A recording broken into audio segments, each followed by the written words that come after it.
What's most remarkable about this whole system of statutory emergency powers is how little abuse there has been. Presidents have shown remarkable restraint in using these powers. The Brennan Center found that 70% of the powers had never been invoked.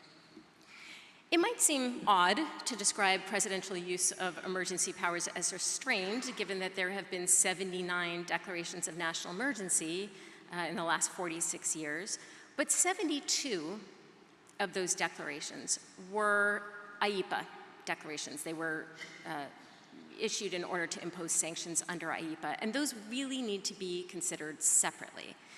That's because from the very beginning, presidents have treated IEEPA as a general delegation of foreign sanctions authority rather than an emergency power. It's routinely used to advance foreign policy goals regardless of whether there's a true emergency.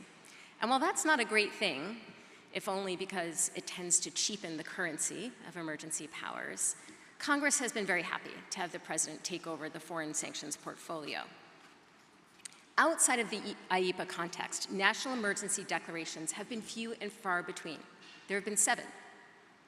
3 addressed foreign attacks or invasions. 1 addressed a hurricane. 2 addressed pandemics. And 1 addressed migration at the southern border. That's it.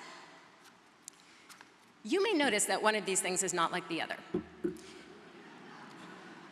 Trump's declaration of a national emergency at the southern border was an unprecedented abuse of authority for 2 reasons. First, while the National Emergencies Act does not define emergency, the word does have a meaning.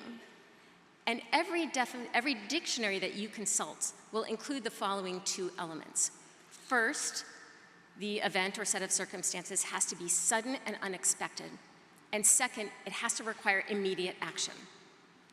In February of 2019, unlawful border crossings were hovering near a 40-year low.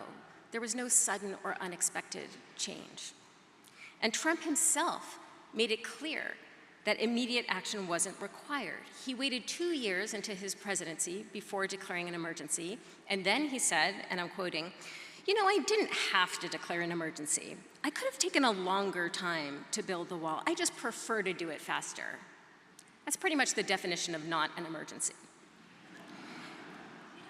Worse, Trump was using emergency powers for the express purpose of getting around Congress, which had repeatedly and consistently refused to allocate the funding he requested for the border wall. No other president had ever declared a national emergency for that purpose, with all of the separation of powers concerns it entails. It was a stark wake-up call for members on both sides of the aisle.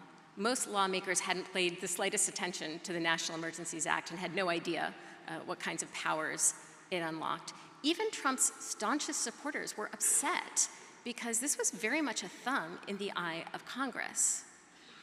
Moreover, Republicans, who tend to be very good at the long game, immediately started thinking about ways in which a Democratic president might be able to use emergency powers to further progressive policy goals.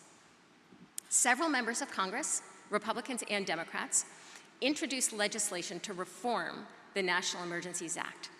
The primary reform in all of these bills was a requirement that the emergency declaration would terminate automatically after a short period of time, most of the bills said 30 days, unless Congress approved it. At that point, the declaration could stay in place for up to a year, but if the president wanted to renew it for a second year or a third or a fourth, Congress would again have to approve. There was tremendous, and there is tremendous, bipartisan support for this reform. The first bill that contained it was introduced by Senator Mike Lee, a Republican, with 18 Republican co-sponsors. But the Senate Homeland Security passed the bill with every Democratic member of the committee voting for it.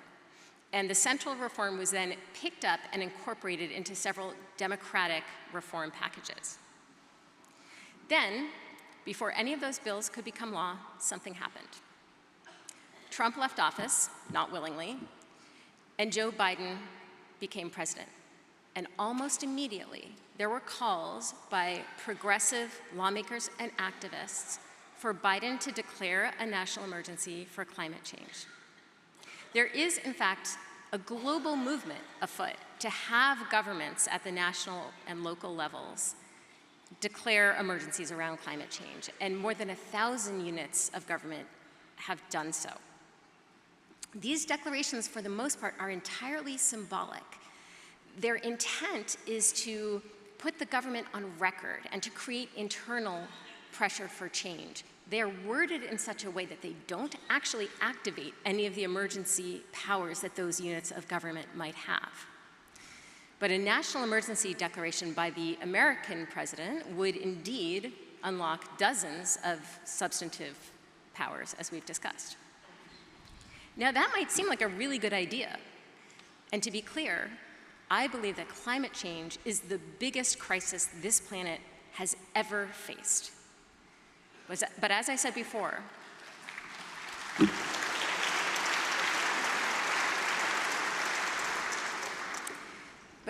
before, the word emergency has a meaning. And to qualify as an emergency, an event or set of circumstances has to arrive suddenly and unexpectedly. Al Gore would be very annoyed at anyone who said that climate change just suddenly happened and no one saw it coming. This is not just a semantic detail or a legal nicety. It is core to the purpose of emergency powers in our constitutional system.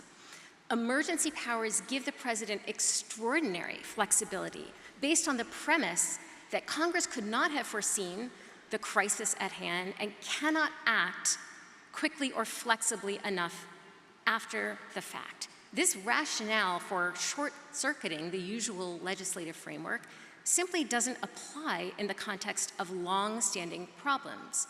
If Congress has had ample time to act and has chosen not to, or has chosen a different path from the one that the president would like to pursue, emergency powers are not in order. That's true for the border wall, and it's true for climate change.